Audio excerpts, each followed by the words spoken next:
नमस्कार, न्यूज महाराष्ट्रामध्ये आपल्या सर्वांचं स्वागत आहे। पाहूया आजच्या ठळक बातम्या। नूतन वर्षाचे कारण शोधून तरुणाई ही पार्टीच्या नावाने मद्यपान सेवन करीत असते, तर तरुणाईने मद्यपान सेवन करू नये म्हणून भुसावळ येथे पीआरपीचे नेते जगनभाऊ सोनवणे आणि पुष्पताई सोनवणे यांच्या हस्ते 1000 लिटर दुधाचे वाटप करण्यात आले। People Republican party of India चे नेते जगनभाई सोनवणे व नवनिर्वाचित नगरसेविका पुष्पा सोनवणे यांच्या वतीने 9 वर्षाच्या पूर्व समाजामध्ये ज्या अनिष्ट रूढी आहे, ज्या तरुणाई मद्यधुंद होऊन फिरत असते, त्यांना एक चांगला मेसेज द्यावा या दृष्टिकोनातून पीआरपीच्या वतीने दारू नको दूध प्या हे असं एक सुप्त असं अभियान राबविण्यात आले। सदर कार्यक्रम हा नगरपालिका समोरील डॉक्टर बाबासाहेब आंबेडकर पुतळ्याला वंदन केल्यानंतर त्याच ठिकाणी जवळपास 1000 लिटर दूध वाटप या ठिकाणी करण्यात आले। त्याच प्रकारे नवनिर्वाचित नगरसेविका पुष्पा सोनवणे यांचे 10 विविध संघटनेच्या कार्यकर्त्यांनी पदाधिकाऱ्यांनी सत्कार केला व त्यांना सामान्य जनांचा आवाज आपण उठवावा अशा देखील हार्दिक शुभेच्छा यावेळी देण्यात आल्या। त्याच प्रकारे येणाऱ्या 11 जानेवारीला जळगाव येथे होणाऱ्या बहुजन महामोर्चाच्या देखील मीटिंग भीमालय या ठिकाणी संपन्न झाली। या सर्व कार्यक्रम एकाच वेळी भीमालय कार्यालयासमोर आयोजित करण्यात आलेला होता। यावेळी जगन सोनवणे यांची घेतलेली एक मुलाखत। शिल्पकार माननीय संतोष भाऊ चौधरी यांनी माझी पत्नी सौ पुष्पा जगन सोनवणे यांना स्वीकृत नगरसेवक म्हणून, नगरसेविका म्हणून या ठिकाणी जो मान दिला, जो सन्मान दिला, त्याबद्दल मी भाऊंचं मनापासून या ठिकाणी लाख लाख कोटी कोटी आभार व्यक्त करतो। नंतर आज या ठिकाणी आम्ही दरवर्षाप्रमाणे दारू नको दूध प्या हा तरुणाईला संदेश देणारा, दारू नको दूध प्या हा तरुणाईला संदेश देणारा कार्यक्रम दरवर्षाप्रमाणे आज देखील या ठिकाणी आम्ही राबवला आहे। परमपूज्य डॉक्टर बाबासाहेब आंबेडकरांच्या प्रतिमेला पुष्पहार अर्पण करून या ठिकाणी 1000 लिटर दुधाचं वाटप या ठिकाणी आम्ही सुरू केलेलं आहे आणि हजारो लोकांनी या ठिकाणी आज या उपक्रमाचा लाभ घेतलेला आहे। तरुणांनो, आपण या ठिकाणी व्यसनाधीन न होता, दारू न पिता 2017चं या ठिकाणी मनापासून एकदम आरोग्यवर्धक आणि चांगल्या पद्धतीचा संकल्प आणि या ठिकाणी निर्धार करावा। या ठिकाणी बहुजन क्रांती मोर्चाची बैठक, ठाकूर समाज, त्यानंतर या ठिकाणी आमचा भटक्या समाज, त्याच्यानंतर लिंगायत धर्मीय या तिघी समाजाची बैठक या ठिकाणी बहुजन क्रांती मोर्चा संदर्भात भीमालय येथे आज संपन्न झाली। 11 तारखेला लाखोंच्या संख्येने ओबीसी, एससी, एसटी, एनटी, धार्मिक अल्पसंख्याक व बहुजनांनी लाखोंच्या संख्येने दुपारी 12 वाजता शिवतीर्थ ग्राउंड जळगाव या ठिकाणी बहुजन क्रांती मोर्चामध्ये सहभागी होऊन बहुजन शक्तीचं दर्शन घडवावं। देशमुख विद्यालय थोरगाव तालुका रावेर येथील स्काउट गाईड हिवाळी श्रम संस्कार शिबिर करंजी तालुका यावर येथे संपन्न झाले। देशमुख विद्यालय थोरगावान तालुका रावेर येथील स्काउट आणि गाईडचे हिवाळी श्रमसंस्कार शिबिर करंजी तालुका यावल येथे संपन्न झाले। श्रमसंस्कार शिबिराचे उद्घाटन फैजपूर येथील उद्योजक मान्य जितेंद्र पवार यांच्या शुभ हस्ते संपन्न झाले। प्रमुख पाहुणे म्हणून माजी शिक्षक वारके सर तसेच विद्यालयाचे माजी मुख्याध्यापक MB गाजरे सर, मुख्याध्यापक AP बाविस्कर प्रमुख पाहुणे म्हणून उपस्थित होते।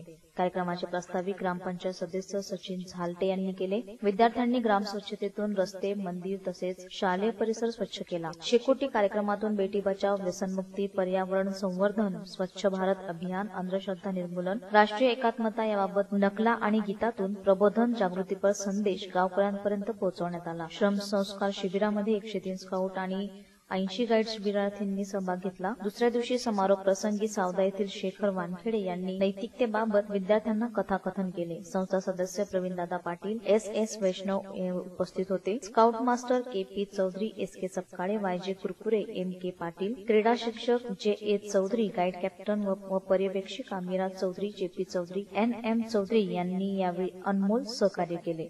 घेत असतो आणि या वर्षी विशेष सांगायचं झालं तर आमच्या DS देशमुख माध्यमिक विद्यालय थोरगावचा यावर्षी शतक महोत्सवी कार्यक्रम आहे आणि या शतक महोत्सवी कार्यक्रमानिमित्त आम्ही यावर्षी तरी एक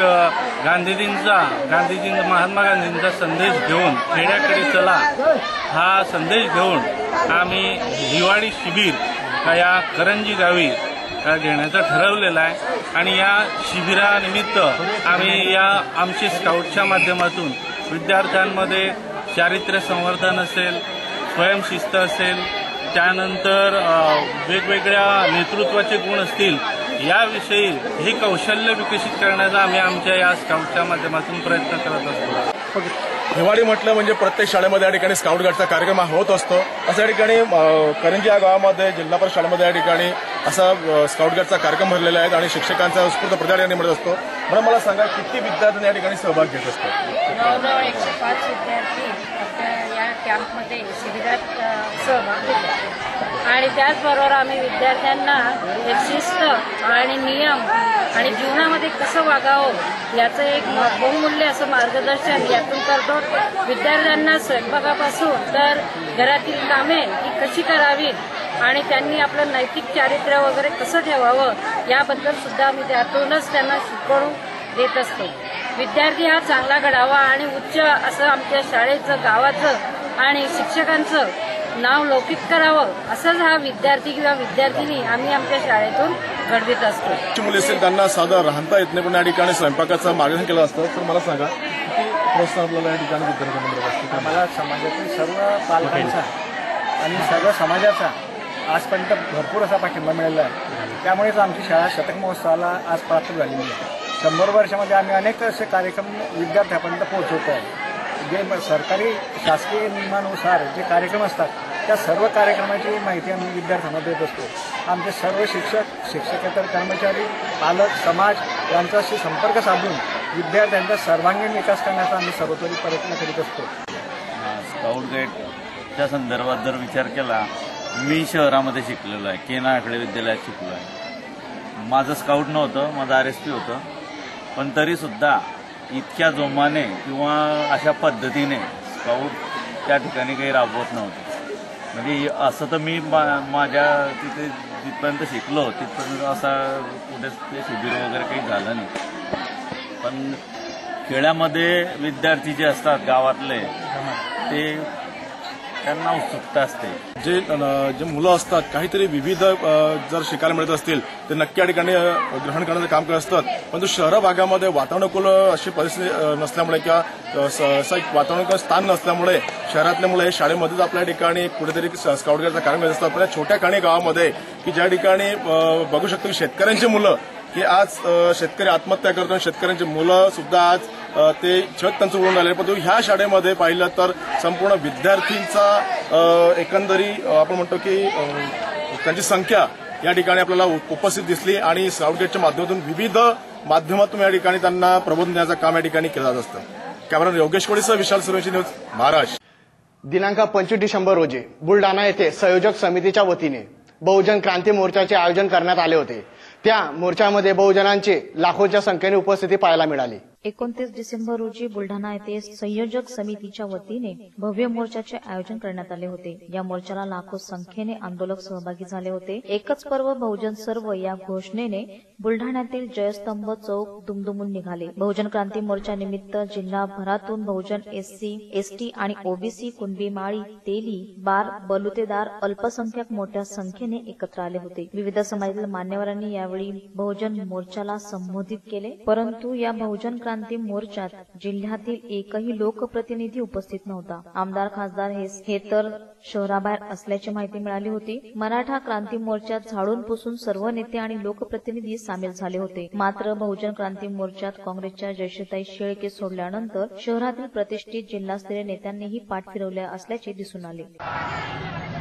मैंने उस जानकारी को वेरीफाई किया, उसका सत्यापन किया और करने के बाद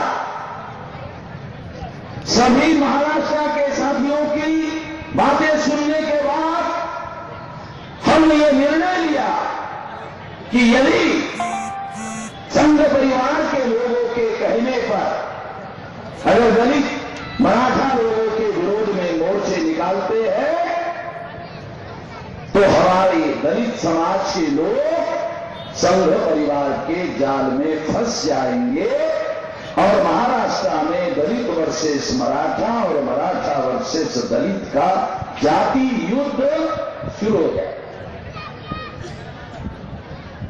इसलिए मैंने और हम लोगों ने यह निर्णय लिया कि संघ परिवार के कहने पर दलितों के, मराठा लोगों के विरोध में मोर्चे नहीं निकाले जाए. भुसावळ येथे शिखर संस्थेमध्ये मोफत प्रौढ शाळेची स्थापना करून वृक्षारोपण कार्यक्रम करण्यात आला. दिनांक 30 डिसेंबर 2016 रोजी सकाळी 11 वाजता शिखर क्रीडावर आदरणीय पी.आय. चंद्रकांत सरोदे, पोलीस निरीक्षक भुसावळ यांच्या अध्यक्षतेखाली कार्यक्रम आयोजित करण्यात आला होता. कार्यक्रमाचे प्रमुख पाहुणे म्हणून फालक सर, तापी हिंदी एज्युकेशन सोसायटीचे अध्यक्ष यांची उपस्थिती होती. प्रमुख पाहुणे यांचं स्वागत संस्थाचे सेक्रेटरी शेख रफिक सर व वर्षा मॅडम यांच्या हस्ते करण्यात आला. असगर सर यांनी कार्यक्रमाचे उद्दिष्ट सांगितले आणि रफिक शेख सर यांनी महिला प्रौढ शिक्षण व वृक्षारोपणचे महत्त्व सांगितले. यावेळी त्यांनी आपले विचारही व्यक्त केले. आदरणीय चंद्रकांत सरोदे साहेब व फालक सर यांनी महिला प्रौढ शिक्षण व वृक्षारोपणाची गरज व महत्त्व यांचे स्पष्टीकरण दिले. शिखर टेक्निकल कॅम्पमध्ये आदरणीय पी.आय. साबळे साहेब यांच्या हस्ते, फालक सर यांच्या हस्तेही वृक्षारोपण करण्यात आले. कार्यक्रमात कमीत कमी 200 ते 300 महिला उपस्थित होत्या.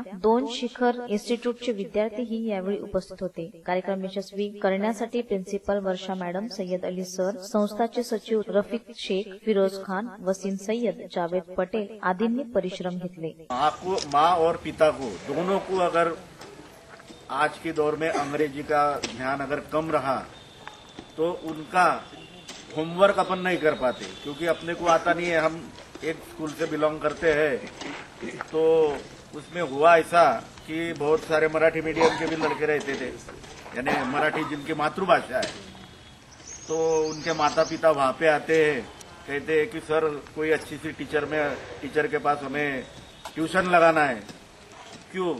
तो बोले हमें तो कुछ नहीं आता, हमें नहीं आता है. तो उनका जो यानी पढ़ाई का लेवल है वो नीचे चला जाता है. माँ और बाप ने अगर उसमें ध्यान नहीं दिया तो कैसा है कि आपको बच्चों का होमवर्क ले सके इतना आप सीखो. हर टाइम कोई ना कोई प्रोग्राम उन लोग लॉन्च करते हैं और वो प्रोग्राम का सभी को अच्छी तरह से फायदा होता है. तो इस बार भी उन्होंने एक नया एजेंडा शुरू किया है. अभी अपना देश जो है कैशलेस के तरफ जा रहा है. अभी मुझे तो लगता है कि 50% हो गया है. उसमें अपने को अगर जीतना है तो अपने को पढ़ना जरूरी है. इसलिए इन्होंने जो अभी इंस्टीट्यूट ने जो ऑर्गेनाइज किया है ये प्रोग्राम, जो इस प्रोग्राम का सभी लोग अच्छे से अच्छे फायदा उठाएंगे. वर्षाच्या स्वागताच्या पार्श्वभूमीवर शिखर संस्थेच्या माध्यमातून आज प्रौढांसाठी इथे एक कार्यक्रम घेण्यात आला. आपण याच माध्यमातून आज शिखर संस्थेचे अध्यक्ष आहेत त्यांच्याकडून जाणून घेऊया की आज हा कार्यक्रम कशा करता आयोजित केलेला होता. आज शिखर ऑर्गेनाइजेशन ने नए साल के अवसर पर एक महिला प्रौढ़शाला केंद्र की ओपनिंग की है. हमारा मकसद ये है कि जो महिलाएं पढ़ना लिखना नहीं जानती उनको हम लोग यहाँ पर हमने एक ऐसा सेंटर ओपन किया है कि उनको हम यहाँ पे एजुकेशन देंगे, क्योंकि महिलाओं का पढ़ना इतना ज़रूरी है कि जब तक महिलाएं नहीं पढ़ेगी वो अपने बच्चों को पढ़ा नहीं सकती. आज हर महिला की ख्वाहिश है कि मैं अपने बच्चों को बड़ी से बड़ी स्कूल में, इंग्लिश मीडियम स्कूल में डालूं, लेकिन जब टीचर उसको नोट्स लिख के देती, होमवर्क लिख के देती है, उससे यही नहीं मालूम कि कॉपी में लिखा क्या है. तो हमारा मकसद ये है कि जो महिलाएं पढ़ना नहीं जानती वो हमारे सेंटर आए बिना झिझक, बिना शर्मे, क्योंकि एजुकेशन के लिए कोई एज, कोई लिमिट नहीं है और शर्मना नहीं है. तो हमारा मकसद जो है बस जितनी औरतें जो पढ़ना लिखना नहीं जानती उनसे हमारी रिक्वेस्ट है वो आए, हमारे सेंटर में आए और यहाँ पे वो एजुकेशन ले और अपने बच्चों के लिए, ताकि अपने बच्चों का भविष्य ब्रॉड हो. क्योंकि नगराध्यक्ष व उपनगराध्यक्ष यांनी सांभाळला पदभार व स्वीकृत नगर सेवकापदी झाली निवड. भुसावळ नगर परिषदेचे नगराध्यक्ष पदाचा पदभार नवनिर्वाचित नगराध्यक्ष रमण भोळे यांनी स्वीकारला. तसेच यावेळी उपनगराध्यक्षपदी विराल लोणारे यांची देखील निवड करण्यात आलेली आहे. त्याच प्रकारे स्वीकृत नगरसेवकपदी देखील भारतीय जनता पार्टीच्या वतीने भारतीय जनता पार्टीच्या कार्यकर्त्यांची नियुक्ती करण्यात आलेली आहे. त्याच प्रकारे जनाधार विकास पार्टीच्या वतीने देखील त्यांच्या कार्यकर्त्यांची यावेळी नियुक्ती करण्यात आली. यावेळी आलेल्या मान्यवरांचा नगरपालिकेमध्ये सत्कार करण्यात आला व यावेळी भुसावळ शहरातून रॅली देखील काढण्यात आली होती. आज आपण इथेच थांबूया. नमस्कार.